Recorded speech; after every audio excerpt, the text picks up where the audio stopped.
Church announcements are only going to be as good as the information as you receive. I propose that we request information from church leaders in the form of a template. And this template will provide the information in an easy way.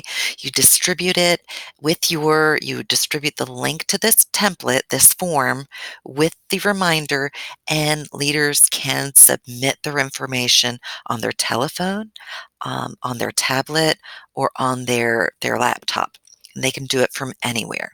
So by doing this, we'll make it easier for them to submit information for inclusion in any of the church publications. So you would open up a new form in your Google Drive. How do we do that? We click New and we went to Google Forms here. And let's look and see what the template that you're going to create looks like. We'll call it announcement template here, and you'll say, please supply the necessary information so that we can include you and your event in future communications. And you'll click the next button to get a question. You're going to want this question to be a checkbox question, and you want to say, indicate where you want your announcement to be published. And they can determine whether it's going to be in the order of service, the e-blast via constant contact, if it'll be in the church calendar or the newsletter. You'll have them create a question with a short answer where they will type in the title of the event, the date and time of the event. You could indeed create its own question, being the date, and it'll automatically shoot over to date. And if I typed time, it would have the time as well. You can choose whether you want a new column in the spreadsheet where all of your answers are found, or if you want to lump it together in one question. You'll want to make them tell you where the location of the event is. Is it at Aiken UU, or is it going to be somewhere else in the community? If you are asking for if they are submitting something for the church calendar or the newsletter, you'll probably want a longer explanation in addition to the name of the event. So you could change the short answer to a paragraph, and they could paste in their typing from elsewhere.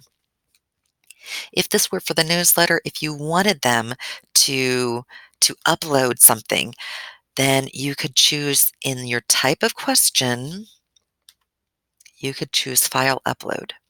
And here people could upload from their Google Drive um, a document, a video, or an image to this form.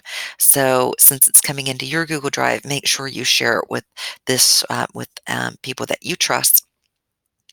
So you could indicate what kind of file types, or you could say any. You could limit the amount of types of files here, and you could determine what the size limit to it is. You will make this happen by clicking on New here, and your results are going to be found here in Responses. So you will have them populate right here. You could also open up a spreadsheet where you could see all of their information. You could cut off responses after a certain point when a deadline is reached. So they cannot submit anymore. You can turn it back on when the next cycle starts. If you want to share when you want to share your form, you'll click on this link here, and you'll include this link in your email. Um, this will not allow us to embed anything because we have the file upload option, but this embed here, you could create an embedded form, put it directly into a website so that they wouldn't even leave. I don't think this will work in email. However, we can't necessarily embed this directly into an email. But your respondents could click on this link when you put it in the reminder email saying, please click into this link and submit your information by so and so a date. I hope this will facilitate getting information so that leaders will get all of their information in before the deadline, before publications are printed or created. And I hope it helps to facilitate sharing of information.